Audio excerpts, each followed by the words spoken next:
Le premier couple.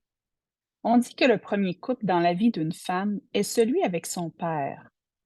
La psychologie nous parle du complexe d'Oedipe, dans lequel la petite fille de 3 ans souhaite la disparition de sa mère pour prendre toute la place dans le cœur de son papa. Mes parents se sont séparés alors que j'avais 3 ans. Presque 4, dirait Feu Maman. Étrangement, c'est ma mère qui a quitté la maison, époque pré-patrimoine familial. Or, mon complexe d'Oedipe s'est donc matérialisé. Mon premier couple a été empreint d'une femme qui n'est plus physiquement présente, mais le demeure dans la tête et le cœur de mon amoureux. Un homme que je perçois fort, protecteur, à la fois manuel et occupant de, de toutes les tâches de la maison, intérieure et extérieure. Et pourtant, derrière cette carapace d'autonomie et d'indépendance se cache un cœur blessé, puisque l'amour de sa vie, sa femme, la mère des enfants, n'y est plus. Un chakra du cœur fermé, peu de mots, engourdissement émotionnel par survie, communication limitée, présence physique sans réelle connexion. Voilà le descriptif de l'amoureux de mon premier couple. Que ce soit vrai ou pas, croyance ou théorie psychopop, reste que c'est amusant, voire fascinant, d'analyser mes relations amoureuses empreintes de triangulaires réels ou fantomatiques.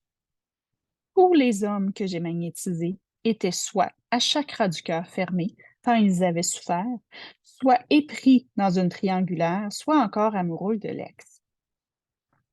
Je semble avoir répété mon premier couple pendant près de 25 ans. Pourquoi en prendre conscience peut être un game changer? Parce qu'on n'est plus sur le pilote automatique. Reprendre son pouvoir personnel, c'est faire des choix alignés à ce qu'on veut vraiment et non à ce que nos chemins neuronaux font et refont par, disons-le, confort et paresse. Et si je décidais en pleine conscience que d'être l'autre, la consoleuse de l'homme triste, le divertissement de remplacement, ne me convenait plus? Quel comportement, pensée, action devrais-je changer pour me sentir méritante et légitime d'être dans une relation saine à deux et non à trois? Je ne peux pas changer le passé. Je suis toutefois responsable de ce que je veux créer maintenant. On n'attire pas à nous ce que l'on veut, on attire à nous ce que l'on est. Qui dois-je donc être aujourd'hui pour magnétiser une saine communication, un cœur ouvert et un nous fort?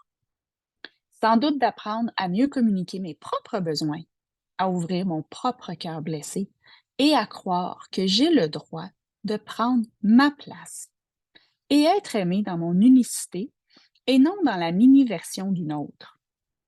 Et toi, as-tu conscience de tes comportements en amour? Es-tu en train de répéter ton premier couple? Que désires-tu réellement dès maintenant? Qui dois-tu être pour attirer ce que tu veux? Comme le futur est modulable, à toi de jouer.